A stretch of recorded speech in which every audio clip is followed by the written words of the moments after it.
சந்தோஷ் சொன்ன ரகசியம்.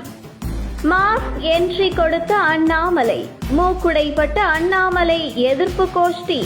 பாஜக முன்னாள் மாநில தலைவர் அண்ணாமலை சமீப காலமாகவே பாஜக நிகழ்ச்சிகளில் கலந்து கொள்ளாமல் பல்வேறு காரணங்களை தெரிவித்து புறக்கணித்து வந்தார்.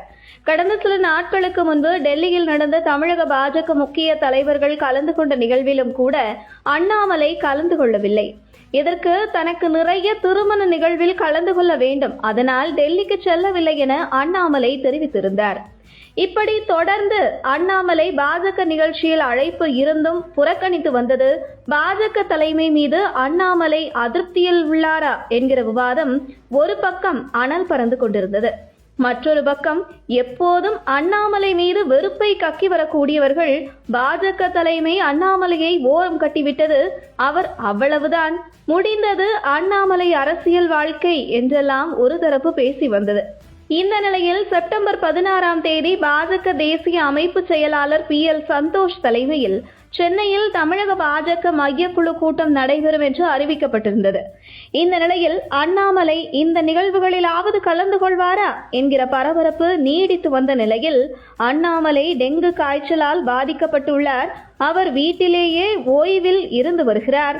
அதனால் செப்டம்பர் 16ஆம் தேதி சென்னையில் நடக்கும் பாஜக கூட்டத்தில் கலந்து கொள்ள மாட்டார் என தகவல் வெளியானது. இந்த நிலையில் சென்னையில் நடைபெறும் பாஜக கூட்டத்தை புறக்கணிக்கவே தனக்கு டெங்கு காய்ச்சல் என அண்ணாமலை தெரிவித்து இருப்பதாக தகவல் வெளியானது. இந்த நிலையில் செப்டம்பர் 16ஆம் தேதி சொன்னது போன்று பாஜக முக்கிய தலைவர்கள் பங்கு பெற சென்னையில் நிகழ்ச்சி தொடங்கியது. ஆனால் இந்த நிகழ்ச்சியில் அண்ணாமலை பங்கு பெறவில்லை. இதனைத் தொடர்ந்து அண்ணாமலை பாஜக முக்கிய நிகழ்வில் பங்கு பெறாமல் இருப்பது மிகப்பெரிய பரபரப்பை ஏற்படுத்தியது. இந்த நிலையில் டெங்கு காய்ச்சலால் வீட்டில் ஓய்வில் அண்ணாமலை இருப்பதாக தெரிவித்திருந்த நிலையில் பாஜக தேசிய அமைப்பு செயலாளர் PL சந்தோஷ் நேரடியாக அண்ணாமலை வீட்டிற்கே சென்று அண்ணாமலையை சந்தித்ததாக கூறப்படுகிறது. அண்ணாமலையை சந்தித்த PL சந்தோஷ் சில நிமிடம் தனியாக பேசியிருக்கிறார்.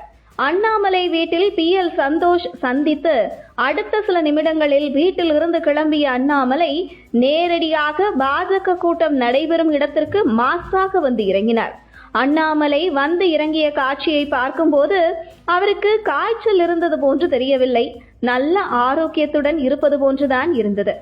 இந்த நிலையில் பாஜக கூட்டம் தொடங்கியதும் அண்ணாமலை அங்கே இல்லை என்றதும் உடனே ஒரு தரப்பினர் அண்ணாமலையை ஒதுக்கிவிட்டு பாஜக கூட்டம் நடக்கிறது, இதோ முடிந்துவிட்டது அண்ணாமலை ஆட்டம் என ஒரு தரப்பினர் கொக்கரித்துக் கொண்டிருக்கையிலேயே கூட்டத்தில் மாஸ் என்ட்ரி கொடுத்து அண்ணாமலை மேடையில் பேசிய பேச்சு தலைப்புச் செய்தியில் இடம்பெற அண்ணாமலை எதிர்ப்பாளர்களுக்கு மூக்குடைப்பட்டது போன்று அமைந்திருந்தது.